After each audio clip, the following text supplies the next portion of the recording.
হচ্ছে আজকের এই ঐতিহাসিক শাহবাগ চত্বর।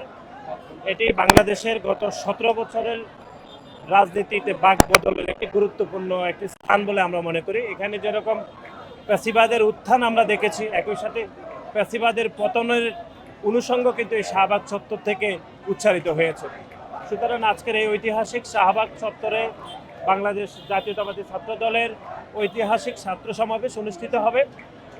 আমরা আশা করছি যে এখানে কয়েক লক্ষাধিক নেতাকর্মী এবং বাংলাদেশের সাধারণ শিক্ষার্থীরা আমাদের এই আজকের এই ঐতিহাসিক ছাত্র সমাবেশে যোগদান করবেন। আমাদের দলের ভারপ্রাপ্ত চেয়ারম্যান, আমাদের ছাত্র দলের সাংগঠনিক অভিভাবক জনাব তারেক রহমান আজকের এই ছাত্র সমাবেশে প্রধান অতিথি হিসেবে বক্তব্য রাখবেন।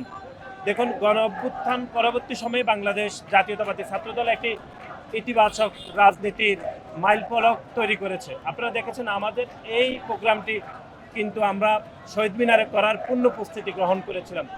অতীতে আপনারা দেখেছেন যে গত 17 বছর বিএনপি যদি কোনো জায়গাতে কোনো প্রোগ্রাম থ্রো করতো, আমরা দেখতাম সেখানে আওয়ামী লীগের এক ধরনের প্যাসিবাদ কায়েম করতো। সেখানে তারাও উল্টো প্রোগ্রাম করে সেই প্রোগ্রামকে কিভাবে বিনষ্ট করা যায় সেরকম পরিস্থিতি আমরা দেখতাম।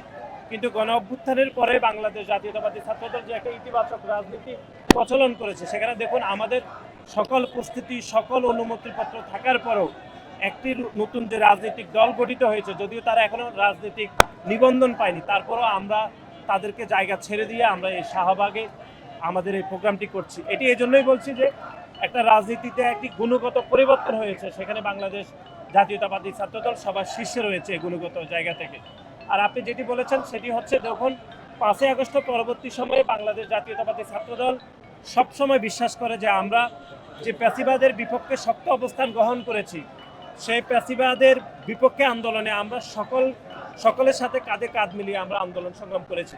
কিন্তু তার পরবর্তী সময়ে যেই বৈষম্যবিরোধী ছাত্র আন্দোলনের প্ল্যাটফর্মকে আমরা মেনে আন্দোলন করেছি, তারাই সেই বৈষম্যবিরোধী ছাত্র আন্দোলনের প্ল্যাটফর্মকে বিতর্কিত করেছে। তারা একক ইজারাদার হিসাবে তারা পুরো গণ অভ্যুত্থানের মালিকানা চিন্তাই করে নতুন রাজনৈতিক দল গঠন করেছে।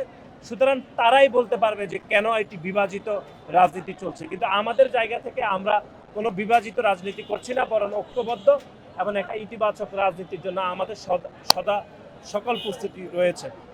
আর আপনারা জানেন যে আজকের এই ঐতিহাসিক ছাত্র সমাবেশ এই জন্যই আসলে গুরুত্বপূর্ণ, সেটি হচ্ছে বাংলাদেশের যে গণতান্ত্রিক ধারাকে গত 17 বছর ধরে ব্যাহত করা হয়েছিল। বিশেষ করে বাংলাদেশের 3টি জাতীয় নির্বাচন 2014, 2018 এবং 2024-এ তরুণরা ভোট দিতে পারেনি।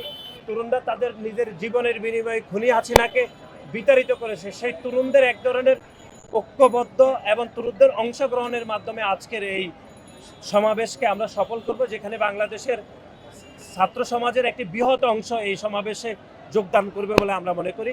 এবং আমরা এটিও আশা প্রকাশ করছি যে এই শাহবাগ চত্বরে অতীতে যত রাজনৈতিক সমাবেশ হয়েছে, যত ছাত্র সমাবেশ হয়েছে, সব থেকে বড় ছাত্র সমাবেশ আজকে ইনশাআল্লাহ এই শাহবাগ চত্বরে বাংলাদেশ জাতীয়তাবাদী ছাত্রদল উপহার দিবে। সেজন্য আপনাদের সকলের আমরা সহযোগিতা কামনা করছি। অতীতেও আমরা সহযোগিতা পেয়েছি এবং আজকেও আমরা আপনাদের সহযোগিতা কামনা করছি। আচ্ছা, একটা বিষয় জানতে চাইবো যে